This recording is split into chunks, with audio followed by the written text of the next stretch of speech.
za mama ni raha na mkushirikia. Wewe mpumbavu nini? Hivi unaingiaje kwenye chumba cha mtu bila udongo tukuna tukochi? Wewe unaniitaje mimi mpumbavu? Mpumbavu ni wewe ambaye unavunja na nidati na sheria za dini. Leo ni siku ya 3 ni siku ya 8.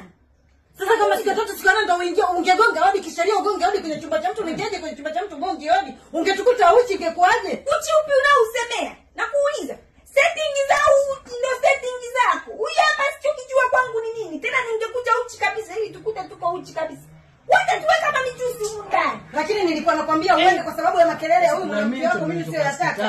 Utaki nini na umenioa kwa lazima? Ulilazimishwa kuoa mke wa pili. Unitaki mimi. Mimi si ndio mke wako. Sasa naona kama mnanichanganya kichwa. Sio mwanamke wako vipi lakini mbona hivyo? Au geuka mzao yangu wewe. Jamani. Halo. Sawa. Wewe ni mwanamke kwenye chumba chako.